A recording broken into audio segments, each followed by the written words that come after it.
Hello students, welcome to विनिकश online classes. पिछले कुछ महीनों से हमने पढ़ाई की बहुत बातें कर ली, इंपॉर्टेंट क्वेश्चंस कवर कर लिए, सारे चैप्टर्स कवर कर लिए। तो आज हम लोग बुक से हटकर कुछ एक बहुत ही इंपॉर्टेंट टॉपिक पे बात करेंगे और वो हमारा टॉपिक है गोल सेटिंग को लेकर। देखिए, हर इंसान अपने लाइफ में आगे बढ़ना चाहता है, कुछ ना कुछ आगे करना चाहता है। तो इन आगे करने के लिए सबसे पहले हमारे लाइफ में गोल होना बहुत ही आवश्यक है। जो गोल है वो केवल स्टूडेंट के लिए ही नहीं, बल्कि लाइफ में जहाँ पे भी है, कोई प्रोफेशनल है या कोई भी इंसान कहीं पे भी लाइफ में है, उसके लाइफ में गोल का बहुत ही इंपॉर्टेंट रोल होता है। क्योंकि जब तक आपके लाइफ में गोल नहीं होगा, कोई टारगेट या ऑब्जेक्टिव नहीं होगा, तब तक आप उसको पूरा नहीं करोगे। और जब आपके पास गोल ही नहीं होगा, कोई टाइम प्लानिंग ही नहीं होगी, तो आगे लाइफ में बढ़ोगे कैसे?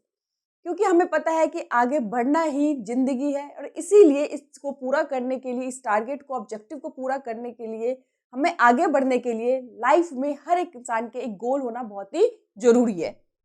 तो आज हम इसी इंपॉर्टेंट टॉपिक पे बात करेंगे कि गोल बनाते समय हमें किन किन बातों को स्पेशली ध्यान रखना है, किन किन चीज़ों को अवॉइड करना है, गोल में हमें जो इम्पोर्टेंट चीज़ें क्या होनी चाहिए, कैसे हमें लेवल सेट करना है, उन सबको आज यहाँ पे हम डिस्कस करेंगे। तो चलिए स्टार्ट करते हैं। सबसे पहले कि गोल हमें बनाते समय किन किन बातों को विशेषकर ध्यान रखना है।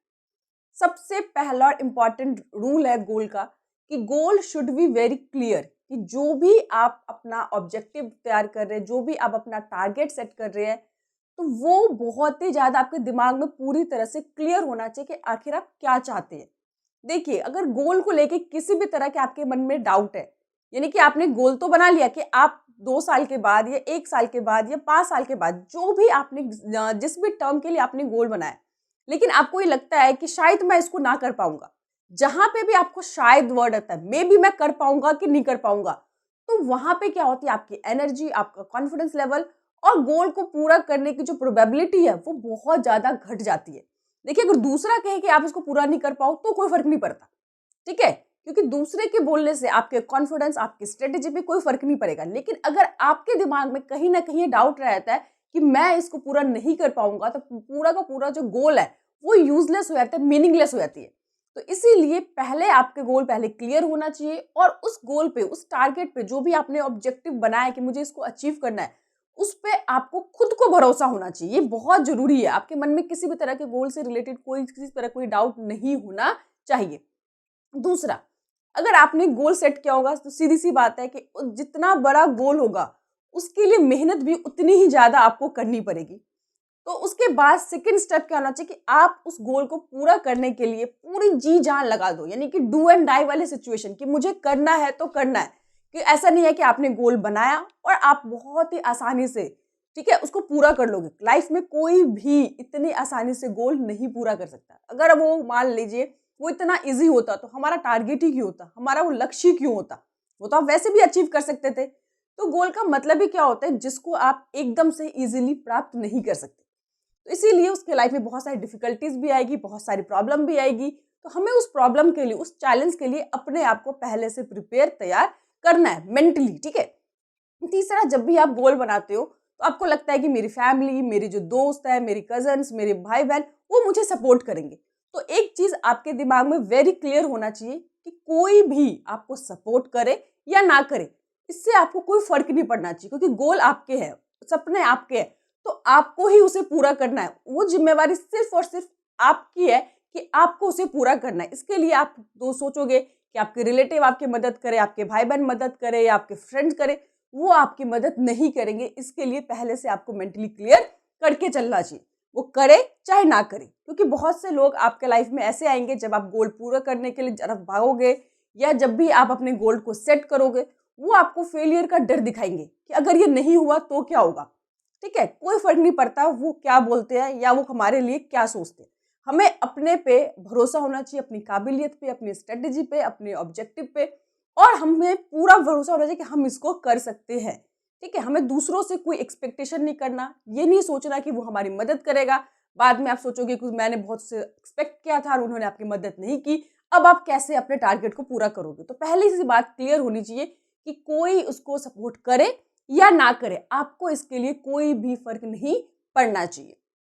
चौथा, कि बहुत से लोग मोटिवेशन ढूंढते हैं कि मुझे इससे मोटिवेशन मिल जाएगा या वो मुझे सपोर्ट करेगा या बहुत सारे आपको पता है यूट्यूब पे वीडियोस हैं, बच्चे उसको देखते हैं, लेकिन वो मोटिवेशन कब तक काम करता है? जब तक आप 10 मिनट की या 15 मिनट की वीडियो देख रहे होते हो।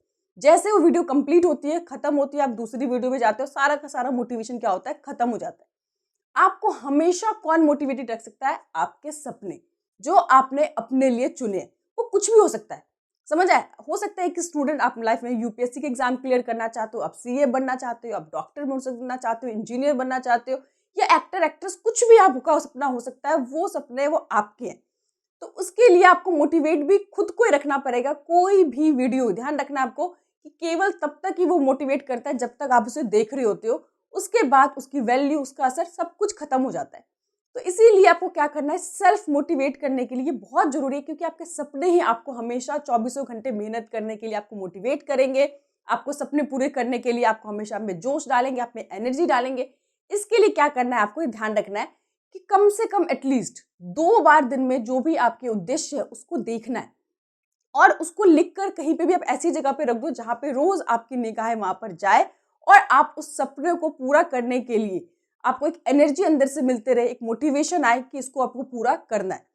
सुबह एक बार देखना है ताकि आप पूरे दिन में जो भी आपका टारगेट है उसके लिए आप काम कर सको, और रात में एक बार जरूर देखना है ताकि आपने पूरा दिन जो किया है, क्या आज जो इतना भी आपने एफर्ट किया है, क्या आपके आगे आने वाले जो आपके उद्देश्य थे, क्या वो पूरा करने के एक तरफ आगे जा रहा है, क्या एक स्टेप आप आगे जा रहे हो। और रात में वो जो सेटिस्फेक्शन की आपको नींद आएगी, इसीलिए आपको रात में एक बार जरूर उसको देखना है कि आप अगले दिन जब उठोगे तो आप अगले बार फिर एक नई स्ट्रेटेजी के साथ सामने आओगे उस ऑब्जेक्टिव को पूरा करने के लिए। एक चीज और ध्यान रखना है, जब भी आप टारगेट बनाते हो, आप ऑब्जेक्टिव बनाते हो या अपना लक्ष्य निर्धारित करते हो, सबसे ज्यादा जो प्रॉब्लम क्रिएट करती है, सबसे ज्यादा जो आपको पीछे खींचेगी, वो है आपके हाथ में जो आपका स्मार्टफोन है। ये आपके लाइफ का इतना टाइम खा जाता है कि आपको पता भी नहीं चलता। चाहे वो बच्चे हो, बड़े हो, हर इंसान, चाहे मैं भी हूँ, मैं बता रही हूँ कि मेरे लाइफ में भी बहुत पहले दिक्कत होती थी कि अगर मैं फेसबुक को देखने लग जाती थी तो 1 घंटा 2 घंटा मुझे टाइम का पता ही नहीं चलता था, और मैं उसको देखती रहती थी। तो सबसे पहले आपको क्या करना है कि आपके फोन में अननेसेसरी जो भी एप्लीकेशंस है, जो भी ऐप है, उसको डिलीट मार दीजिए। ठीक है, जिनको आपकी जरूरत नहीं है, जो आपके सपने पूरा करने में या पढ़ाई में, स्टडी में हेल्पफुल नहीं है, जो आपके लिए डिस्ट्रैक्शन है, गेम हो गए, उन सबको आप डिलीट मार दीजिए। ठीक है, और जितना ज्यादा से ज्यादा हो सके फोन से दूरी बनाए, क्योंकि आपके दिन के इतने घंटे खा जाएंगे कि आपको पता भी नहीं चलेगा, और आपको जब रियलाइज हो जाएगा तब तक बहुत सारा टाइम आपका निकल जाएगा। इसीलिए जितना ज्यादा हो सके अपने दोस्तों के साथ साथ इस फोन से दूरी बना के रखिए, क्योंकि ये फोन जो है सबसे बड़ा दुश्मन है आपका। इस फोन ने सभी को अपने कंट्रोल में कर रखा है। आपको करना है, फोन को आपके कंट्रोल में होना चाहिए, ना कि आप फोन के कंट्रोल में हो। तो इसीलिए बात ध्यान रखना कि आपका ऑब्जेक्टिव पूरा करने के लिए बहुत जरूरी है कि फोन से एक उचित डिस्टेंस आपका दूरी होनी चाहिए, ताकि फोन केवल और केवल आप जरूरी के लिए, जितनी भी आपकी यूजेस है उसके लिए इस्तेमाल करें। अननेसेसरी चीजों पे आप फोन में टाइम वेस्ट ना करें। जो भी फालतू के गेम्स है, ऐप है, उन सबको डिलीट कर दें, ताकि जब फोन में होगा ही नहीं तो आप अननेसेसरी अपना टाइम भी वेस्ट नहीं करेंगे। वरना एक बार आपने ओपन कर लिया कि 10 मिनट खेलता हूँ, पता नहीं होगा आपको 1-2 घंटे खेल लोगे, और आपको जब 2 घंटे के बाद एहसास होगा तब तक आपका दिन के बहुत सा टाइम बीत चुके होंगे। तो ये सारी चीजें आपके ध्यान रखना है। फिर से बता देती हूँ, आपका गोल जो होना चाहिए क्लियर होना चाहिए, उसके लिए आप हार्ड वर्क करने के लिए तैयार होना चाहिए। दूसरे आपको सपोर्ट करेंगे ऐसा आपको बिल्कुल नहीं सोचना है। चौथा, कि आप हमेशा मोटिवेट कैसे रहेंगे, केवल और केवल आपके जो सपने हैं, जो भी आपका लक्ष्य है, वही आपको हमेशा मोटिवेट कर सकते हैं। और फोन से प्रॉपर एक डिस्टेंस मेंटेन करना है, ताकि आप जो भी आपने लक्ष्य बनाए उस लक्ष्य को पूरा कर सके। ये 5 चीजें आपको फॉलो करना है, और साथ ही साथ इनको देखना है कि क्या ये सारी चीजें आपके ऑब्जेक्टिव में, आपने जो गोल बनाया, क्या इन सारी चीजें है कि नहीं है। अगर ये चीजें नहीं होंगी तो कहीं ना कहीं आप खुद ही फंस जाओगे, गोल बनाने के बाद भी आप गोल को पूरा नहीं कर पाओगे। ठीक है, तो ये आपको बहुत ज्यादा ध्यान रखना है आपके गोल के लिए। दूसरा, कि ठीक है, हमारे जो भी लक्ष्य होते हैं वो शॉर्ट टर्म भी होते हैं, लॉन्ग टर्म भी होते हैं। देखिए, केवल आपके सपने ही नहीं, जो देश चलता है, बड़ी बड़ी जो कंपनियां चलती है, बड़े बड़े जो बिजनेस चलते हैं, वो भी इन्हीं स्ट्रेटेजीज पे काम करती है। तो हमारे गोल क्या होते हैं, 2 तरह के होते हैं, एक लॉन्ग टर्म होते हैं, एक शॉर्ट टर्म होते हैं। लॉन्ग टर्म का मतलब है, जैसे आप लोग मान लो भी 10th में हो या 12th में हो या किसी भी स्टैंडर्ड में हो, तो आपका एक फाइनल ऑब्जेक्टिव होगा, फाइनल एक लक्ष्य होगा कि मुझे यूपीएससी का एग्जाम क्लियर करना है, या मुझे डॉक्टर बनना है, या मुझे इंजीनियर बनना है, या मुझे चार्टर्ड अकाउंटेंट बनना है। जो भी आपका सपना हो सकता है, कुछ भी हो सकता है, डॉक्टर, इंजीनियर, किसी भी सपना, ये आपका 5 साल या 4 साल के बाद सपना है। अब इन सब 4 साल के बाद सपने पूरे करने के लिए ऐसा नहीं होगा 4 साल के बाद आपने सोचा और आप डॉक्टर बन जाओगे या इंजीनियर बन जाओगे। इसके लिए जो तैयारी होगी वो आज से होगी, समझ आए। और वो तैयारी कैसी होगी? जब आप आज से पढ़ाई करना स्टार्ट करोगे, जब आपके 10th में अच्छे मार्क्स आएंगे, जब आपके 12th में अच्छे मार्क्स आएंगे, फिर आपको एक अच्छा कॉलेज मिलेगा, और जितना ज़्यादा आपने स्टार्टिंग में मेहनत कर ली है, आगे में क्या करना होगा, आपको उतनी ही कम मेहनत करनी पड़ेगी। तो इसीलिए क्या करना है, आपको अपने टारगेट को क्या करना है, लॉन्ग टर्म टारगेट, चलो 4 साल का हो गया, उसके बाद छोटे छोटे टारगेट बनाने। ये छोटे छोटे टारगेट जो है बहुत ही बड़ी मतलब स्ट्रेटजी है किसी भी लॉन्ग टर्म ऑब्जेक्टिव को पूरा करने के लिए। तो आपको क्या करना है इसके लिए, ईयरली, क्वार्टरली, मंथली, वीकली और डेली ध्यान रखना। अपने आज ही अपनी डायरी उठाइए और ऐसी स्ट्रेटेजी बनाइए। इसमें क्या करना है आपको, सबसे पहले डेली का टारगेट, ये बहुत इंपॉर्टेंट है, क्योंकि एक एक दिन करके जब आपने जो भी आपने मतलब स्ट्रेटेजी बनाई, जब उसको पूरा करोगे तो वो वीकली कंप्लीट होगा आपका टारगेट। जब वीकली टारगेट कंप्लीट होगा तो वो मंथली टारगेट कंप्लीट होगा, और जैसे आपका मंथली कंप्लीट होने लगेगा वो ईयरली, और धीरे धीरे करके आपके छोटे छोटे ऑब्जेक्टिव पूरे करने के साथ साथ क्या होगा कि 4 साल के बाद, 3 साल के बाद या 5 साल के बाद, आई डोंट नो आप कौन सी क्लास में, कौन से स्टैंडर्ड में है, आप जरूर अपने लक्ष्य को पूरा कर पाओगे। तो चलिए सबसे पहले हम बात करते हैं डेली। फॉर एग्जाम्पल, अगर आप स्टूडेंट हैं तो आपका टारगेट क्या होना चाहिए कि आज मुझे मान लीजिए कि आपको 2 चैप्टर कंप्लीट करना है या 2 सब्जेक्ट पढ़ना है, तो आपको टाइम मैनेजमेंट करना चाहिए। ये बहुत जरूरी है, क्योंकि अगर जो इंसान टाइम मैनेजमेंट नहीं करते, टाइम ब्लॉकिंग होता है ना कि अपने आप को एक डेडलाइन देना, ऑफिस में काम करते हो तो होता है ना कि आपको दे दिया कि भैया 6 घंटे में काम करना है, और 6 घंटे में आपसे काम होता है। अगर आपको डेडलाइन ना दिया जाए ना तो वही काम आपके 6 दिन में कंप्लीट नहीं होंगे। तो उसी तरह से क्या करना है कि अपने आप को एक डेडलाइन देना है कि अगर मान लीजिए कि आपके पास हिस्ट्री है, पॉलिटिकल साइंस है, अकाउंट्स है, इकोनॉमिक्स है, जो भी सब्जेक्ट है, कि आपने अपने आप को टारगेट दिया कि मुझे इसको 30 डेज में कंप्लीट करना है, और जब तक आप सोचोगे नहीं पूरा साल निकल जाता है, बच्चों से कंप्लीट नहीं होता। तो अपने आप क्या करना है कि एक डेडलाइन देना है कि मुझे 30 दिन में इकोनॉमिक्स कंप्लीट करनी है। अब 30 दिन में तो एक दिन में तो कंप्लीट नहीं होगी। अब 30 दिन के लिए क्या करना है, आपको स्ट्रेटेजी बनाना है कि सबसे पहले देखो कि कितने चैप्टर्स है, उस चैप्टर के हिसाब से आप डेली की टारगेट सेट करोगे। जैसे कि दिन में मुझे 1 चैप्टर कंप्लीट करना है, तो 1 चैप्टर कंप्लीट करने के लिए कम से कम आपको 2 से 3 घंटे चाहिए, ताकि आप उसको पढ़ सको, रिवाइज कर सको, लर्न कर सको, नोट्स प्रिपेयर कर सको, तब जाके आपका एक चैप्टर कंप्लीट होगा। तो आपको क्या करना है कि 24 घंटे, देखो टाइम ब्लॉकिंग नहीं होती, आपको जो भी 6 घंटे या 8 घंटे का आपने टाइम मैनेजमेंट किया है कि उसके हिसाब से आपको पढ़ाई करना है, और हर एक दिन का आपको टारगेट पूरा करना है।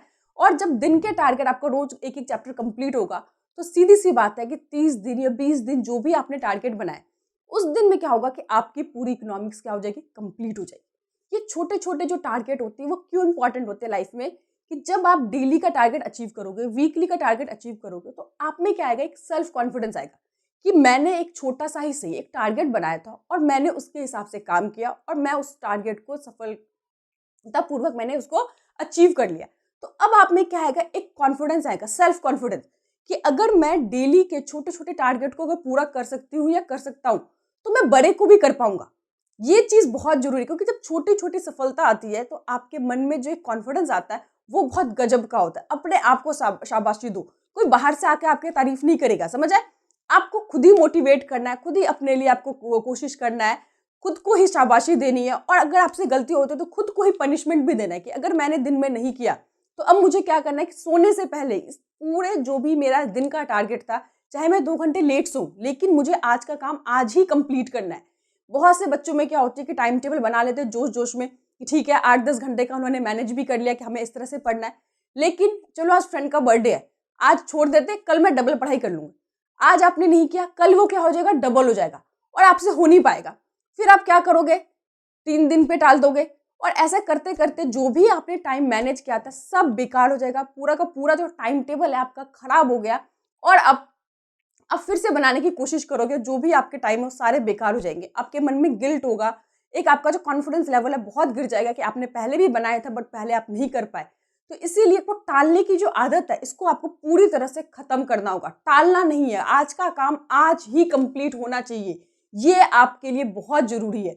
अगर जिस बच्चे ने आज का एक दिन का भी काम टाल दिया, बात एक दिन की नहीं है, बात हैबिट की है, गंदी आदत की है, तो आपको ये बात ध्यान रखना, चाहे कुछ भी हो जाए, समझ आए? दिन के 24 घंटे आपको पढ़ाई करनी तो नहीं है। अगर आपने दिन में काम नहीं किया या दिन में आप कहीं किसी काम में बिजी हो गए तो पूरी रात तो आपकी है, आप उस दिन नहीं सोएंगे, कम सोएंगे, लेकिन अपना टारगेट जो भी आपने डिसाइड किया था उसको कंप्लीट करने के बाद ही सोएंगे, ताकि अगले दिन जब आप उठेंगे तो जब आप नई स्ट्रेटेजी जो अगले दिन का टारगेट था उसके लिए काम करेंगे, पीछे के लिए आप काम नहीं करेंगे।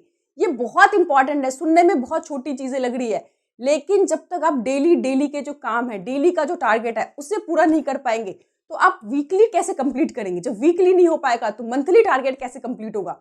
और जब मंथली टारगेट नहीं होगा तो आपका साल का जो टारगेट है वो कंप्लीट नहीं हो पाएगा। और ऐसे करते करते क्या होगा, जो आपका मेन लक्ष्य है आप उससे बहुत दूर चले जाओगे। तो ये सब छोटी छोटी चीजें हैं जो बहुत इंपॉर्टेंट है, स्पेशल स्टूडेंट लाइफ में। जिन स्टूडेंट ने अपने ऑब्जेक्टिव नहीं बनाए, गोल नहीं बनाए, बहुत सारे बच्चे 12th पास कर लेते हैं उसके बाद हम डिसाइड करेंगे हमें करना क्या है, गलत। आपको अभी डिसाइड करना है, क्योंकि जितने जल्दी आप लक्ष्य डिसाइड करोगे आप उतनी जल्दी उस लक्ष्य को पाने के लिए क्या करोगे, कोशिश करोगे, मेहनत करोगे। तो इसीलिए अगर अभी तक आपने नहीं डिसाइड किया तो आज अभी आप डिसाइड करेंगे कि आपको क्या करना है लाइफ में, और जो भी आपने डिसाइड किया उसके लिए उस हिसाब से आपको मेहनत भी करनी है। और एक चीज और ध्यान रखना कि जो भी आपने टारगेट बनाया था उसको टाइम टू टाइम रिव्यू जरूर करना है। अगर मान ले आपने मंथली टारगेट बनाया था तो आफ्टर वीक, एक हफ्ते बाद या 15 दिन के बाद आप रिव्यू कीजिए कि आपने जो मंथली का टारगेट बनाया था क्या आपका डेली के हिसाब से काम कंप्लीट हो पा रहा है। क्या अगर इसी तरह से काम करोगे तो क्या 30 डेज के अंदर आपका पर्टिकुलर जो सिलेबस था क्या कंप्लीट हो पाएगा या नहीं हो पाएगा? क्योंकि रिव्यू करना बहुत जरूरी है। ऐसा नहीं कि 30 दिन के बाद आप देखोगे अरे मैंने तो पूरा टारगेट ही कंप्लीट नहीं हो पाया, 30 दिन का मैंने अपने आप को चैलेंज दिया था कि मुझे इकोनॉमिक्स या अकाउंट जो भी कंप्लीट करना था मैं उसे कर नहीं पाया। और होगा क्या कि आपके मन में फिर से एक गिल्ट हो जाएगा और जो भी आपका टाइम था वो वेस्ट हो चुका। देखो, गया हुआ टाइम, बीता हुआ टाइम कभी भी वापस नहीं आता है। जो टाइम बीत गया है वो कभी भी वापस नहीं आएगा। इसीलिए जो आपके पास अभी बचा हुआ है उसको, उस टाइम को कैसे आप बेस्ट टू बेस्ट यूटिलाइज कर सकते हैं उनके बारे में सोचना है। और जो लाइफ में जो लक्ष्य है उसको अभी डिसाइड करो। 12th के बाद या आफ्टर ग्रेजुएशन डिसीजन नहीं होता तब तक बहुत देर हो चुका होता है कि आगे आपको लाइफ में क्या करना है। तो आई होप आप लोग इस चीज को समझोगे और अपनी डायरी के अंदर आज से ही आप लोग छोटे छोटे टारगेट बनाना स्टार्ट करो। और जरूर मुझे कमेंट कीजिए कि किन बच्चों ने अपने आप को एक टारगेट दिया है, 10th और 12th के बच्चे स्पेशली, कि अपने बोर्ड के एग्जाम में कितने मार्क्स लाओगे। क्योंकि जितने आपने अपने को टारगेट दिया है, अगर वो जैसे ही आपका कंप्लीट होता है आपके मन में एक नई ऊर्जा आएगी, नया जोश आएगा कि अब तो मैं अपने जो बड़े टारगेट है उसको भी पूरा कर सकता हूँ। और जब खुद के मन में खुद के लिए एक रिस्पेक्ट आता है, समझ आए, कोई दूसरा आपका रिस्पेक्ट करे कोई फर्क नहीं पड़ता, जब खुद के लिए मन में एक रिस्पेक्ट आता है कि हाँ मैं कर सकता हूँ, मैंने पहले भी किया, मैं आगे भी कर सकता हूँ, वो जो जुनून होता है, वो जो कॉन्फिडेंस होता है, उसके आगे कोई भी चीज मैटर नहीं करती है। आई होप आप सबको इसकी वैल्यू समझ में आ गई होगी। आज ही आप लोग डायरी में अपना लक्ष्य बनाएंगे, स्ट्रेटेजी बनाएंगे, छोटे छोटे टारगेट्स बनाएंगे, उसको अचीव करेंगे। इसके लिए बहुत बहुत मैं आप लोगों को ऑल द बेस्ट और थैंक यू।